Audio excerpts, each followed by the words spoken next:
कि कश्ती भी नहीं बदली, दरिया भी नहीं बदला। कश्ती भी नहीं बदली, दरिया भी नहीं बदला, हमको डुबोने वाले हमारा जज्बा भी नहीं बदला। कहा यह जाता है भाई लक्ष्मण यादव को विशेष रूप से समर्पित ये 4 पंक्तियां हैं। और ऐसे तमाम डॉक्टर रितु, डॉक्टर लक्ष्मण,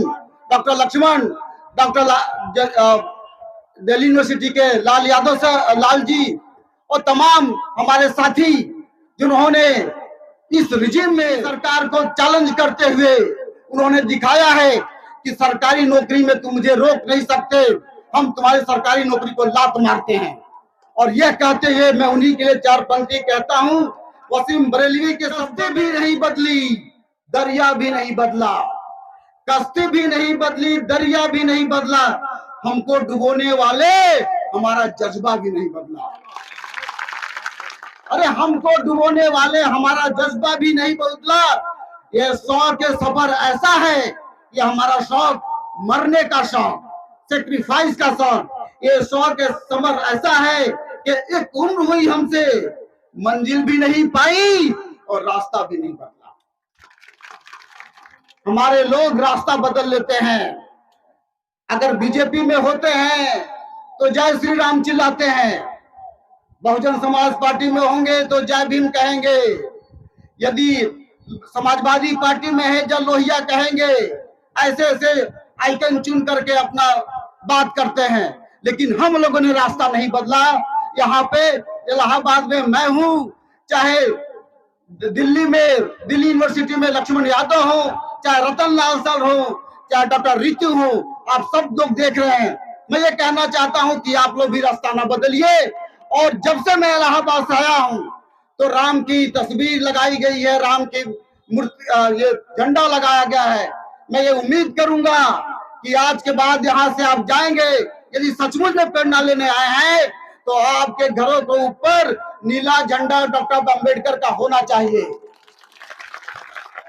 इसका मतलब ये नहीं है कि मैं झंडा के लिए आपको, जो समाजवादी पार्टी है उनके लिए कह रहा हूं कि आप बीएसपी का झंडा लगाइए, लेकिन हमारे जैसे रामचंद्र सर ने कहा कि हमारे फादर डॉक्टर अम्बेडकर है, गौतम बुद्ध है, तो हर घर पे डॉक्टर बी.आर. अम्बेडकर का, गौतम बुद्ध का झंडा लगना चाहिए, कम से कम 90%।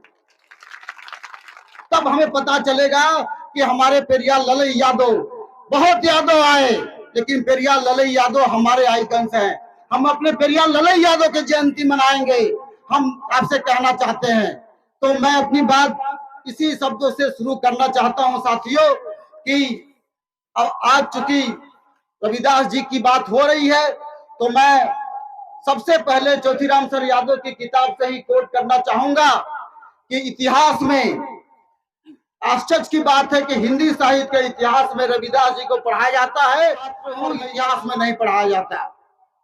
तो हिंदी साहित्य के इतिहास के ही हवाले से कह रहा हूं कि ज्योतिराम यादव सर अपनी किताब में लिखते हैं, वो कहते हैं कि दलित समाज का जन जागरण आंदोलन है, यह हमारे तमाम तथाकथित जिन्होंने हमें छोटी जाति कहकर बनाया है उनका आंदोलन है।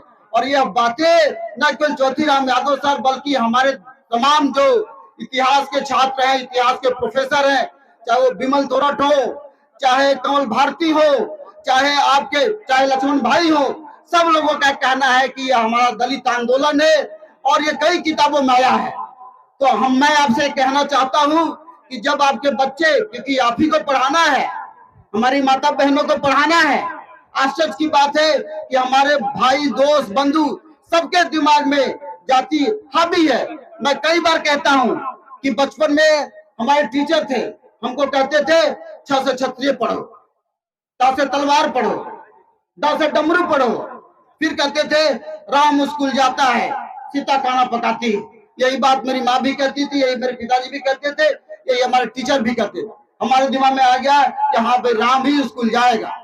जब 8वीं की क्लास में यह बात समझ में आई तो मैंने कहा कि नहीं, राम स्कूल नहीं जाएगा। मैं अपने टीचर से लड़ते हुए कहा, हमारे हाई स्कूल पश्चिम बंगाल की बात कर रहा हूँ, मैंने उनसे कहा कि नहीं सर, राम स्कूल नहीं जाएगा, इस बार अम्बेडकर भी स्कूल जाएगा।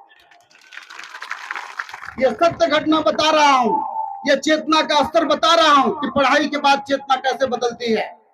तो हमने तब से समझा कि ये छत्र पढ़ा करके हमारा दिमाग खराब कर दिए, पढ़ से पंडित पढ़ा कर, डर से डमरू पढ़ा करके, बस बहलिया पढ़ा करके। तो आज के बाद आपको क्षत्रिय नहीं पढ़ाना है, न राम स्कूल जाता ये नहीं पढ़ाना है। हमारे दिमाग में जो हाई स्कूल इंटर के बच्चे हैं या 7वीं 8वीं 5वीं के बच्चे, इनके दिमाग में डाल दिया गया।